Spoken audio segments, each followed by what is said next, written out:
నందికొట్కూరులో 2,35,00,000 రూపాయలతో పట్టణంలో 2,37,00,000 రూపాయలతో చేపట్టిన ఫైర్ స్టేషన్కు శనివారం నంద్యాల ఎంపీ డాక్టర్ బైరెడ్డి శబరి భూమి పూజ చేసి పనులు ప్రారంభించారు. ఈ సందర్భంగా ఎంపీ మాట్లాడుతూ నందికొట్కూరు ప్రాంతంలో అగ్ని ప్రమాదం జరిగినప్పుడు 30 కిలోమీటర్ల దూరంలో ఉన్న ఆత్మకూరు గాని కర్నూలు గాని ఫైర్ ఇంజిన్ ని వచ్చేదని, ఆ సమయంలో ప్రమాదం ఎక్కువ జరిగేదని తెలిపారు. ఇక్కడ ఫైర్ స్టేషన్ రావడం వల్ల ఎంతో ఉపయోగకరంగా ఉంటుందని తెలిపారు.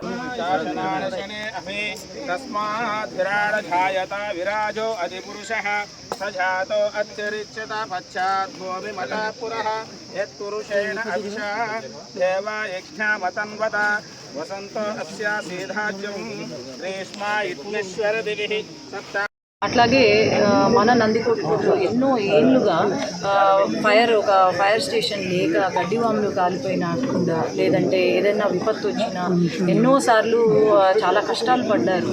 ఇక్కడ ఒక గడ్డివాము కాలిపోతే రోజుల తరబడి అది కాలుతూనే ఉంటుంది తప్ప మనకు ఇక్కడ ఆదుకునేవాడు చాలా లేట్ రెస్పాన్స్ వచ్చింది. కాబట్టి ఇక్కడ ఫైర్ స్టేషన్ ఉండడంతో ఇది కేవలం ఫైర్ స్టేషనే కాదు, ఏ విపత్తు వచ్చినా, ఏదన్నా నీటి ప్రమాదం వచ్చినా, లేకపోతే రోడ్డు సేఫ్టీ అయినా కూడా ఈ ఫైర్ స్టేషన్ రెడీగా ఉంటుంది. అట్లాగే ఇక్కడ ఉపాధి కల్పించే విధంగా ఇక్కడ ఫైర్ స్టేషన్ నిర్మించడము అనేది చాలా సంతోషకరమైన ఇది.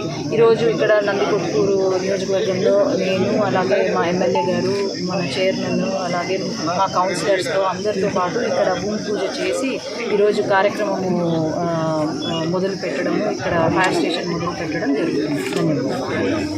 స్టేషన్ ఒకటే కాదు, వెహికల్ కూడా ఒక 2,21,00,000 శాంక్షన్ అయింది. కాబట్టి ఇది చాలా పెద్ద ప్రాజెక్ట్. ఏదో ఫైర్ స్టేషన్ అని తీసిపడేయకండి, ఇది అందరినీ ప్రజల్ని ఆదుకునే ప్రాజెక్ట్ ఇది.